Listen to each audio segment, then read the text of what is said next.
We just want to make sure everybody's here and comfortable. And thank you. Thank you for wanting me to be here. I really am humbled by this. I really feel God takes us and puts us where he wants us. Mother Teresa told me to say yes when Jesus asks me to do something. She said, say yes to Jesus, whatever he asks of you. So when Michael said, would you like to go to Monmouth, Illinois? I said, yes.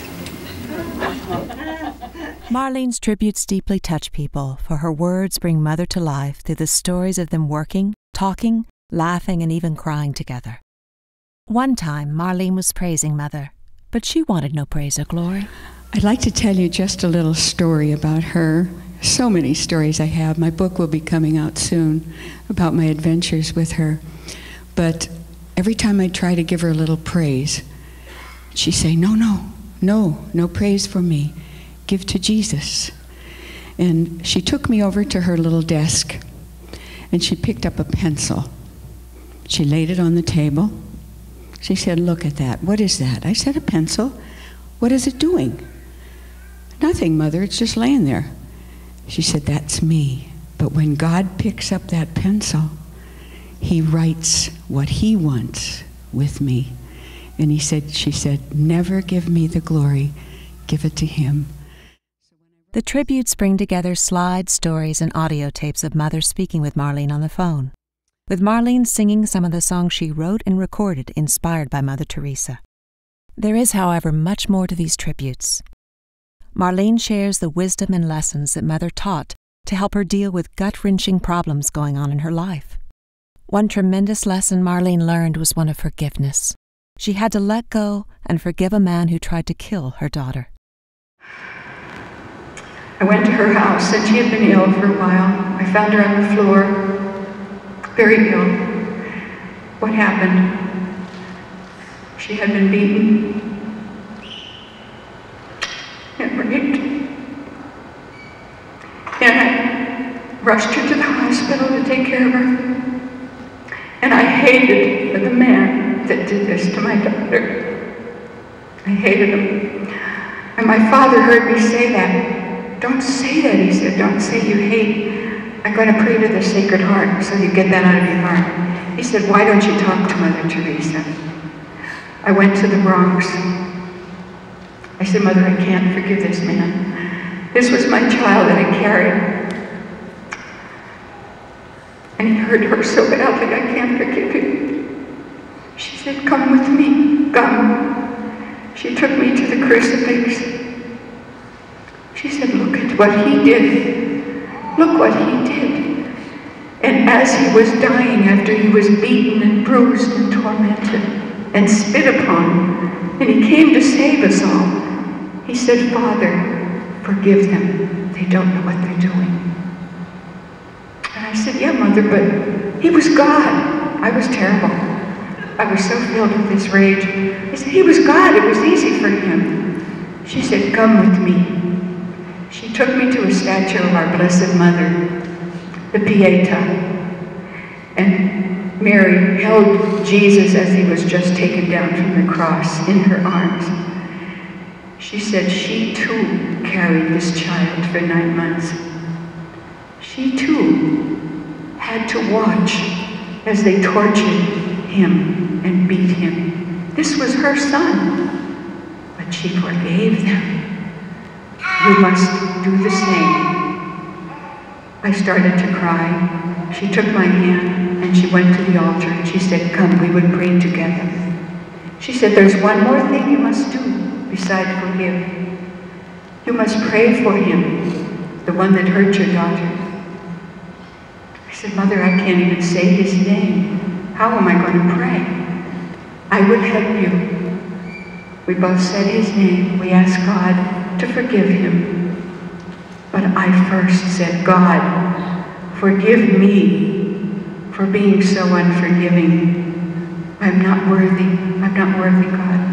I really thank her for turning that whole hatred, getting rid of it, and saying yes. And she said, he died for him as well as your daughter. Wow. Marlene Teresa Elias is a deeply spiritual, religious, and humble woman who just wants people to know more about her friend Mother Teresa. The tributes are so moving because this inside look can only come from someone who was truly a friend of Mother Teresa. One story of Mother on her way to see the Pope will open your eyes to her love for humanity. This is the essence of Mother Teresa. Story about Mother Teresa along the way to visit the Pope, yes. Going in Rome and traveling along, and yes. here she's got a big visit with the Pope. And then what happened? Big meeting with the Pope. And she had a driver, I guess, and two of her sisters were there. They were on their way. Father was giving them some beds in the Vatican, so it was an important meeting. And all of a sudden on the way, Mother Teresa yelled, "Stop the car!" And came to a screeching halt. She saw a man in the streets of Rome lying on the pavement. And he was homeless. And she could see, with her experiences through the years, that he probably was dying. So she jumped out of the car and she took him in her arms, like she always does. I love you, Mother. And for a while she stayed with it. The sisters let her be alone with him. And she was talking to him and praying with him, and she had a habit of, like, she would rub them like this, just the touch of a human hand. And the sisters kept going back to the driver saying, "What time is it?" And the driver was telling them what time it was. They didn't have much time left to meet with the Holy Father. And she didn't listen to them. "Mother, it's getting late. We have to go. Someone will come." The Pope, the Pope, the Pope. So the third time that they brought up the subject of the Pope, she looked over at her sister and she said, she looked at one of the nuns and said, "You go in my place. You see the Holy Father for me and tell him I am with Jesus." Wow. Wow. This is the essence. The Pope, the kings, doesn't matter who they were, this dying man was Jesus to her. And that's what she told me, to tell the people, to be Jesus to everyone you meet and to see him. See Jesus, see Jesus, see Jesus, see Jesus.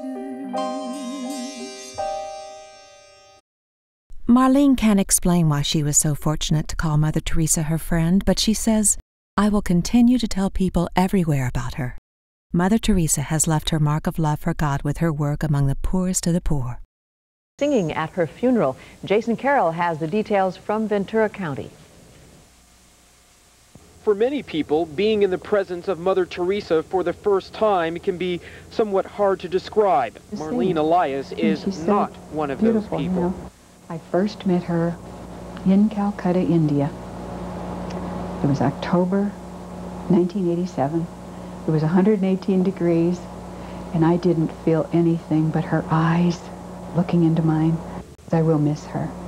I will miss the phone calls. I will miss the letters and her counsel. But I know she's in heaven. There is no doubt in my mind that this woman is a saint. Like most good friends, the two took countless pictures together, enough to cover the kitchen table. So I lifted it and just snapped it. But the one that hangs in the living room, the picture of Mother Teresa with the beggar, is the most special. And I said, "Mother, do you remember me taking this?" She said, "Yes." And I said, "Who was that beggar?" And she said, "That was Jesus." And I think what she meant to me was, it was the God's face in the poor. The picture inspired Marlene to write a song for Mother Teresa, a song she has been invited to sing at her funeral in Calcutta this weekend. She sang part of the song for us this afternoon. Am I my brother's keeper? Am I supposed to care? What difference can one man make to change what's always there? Am I my brother's keeper? Why make his burden mine? What good can I alone do?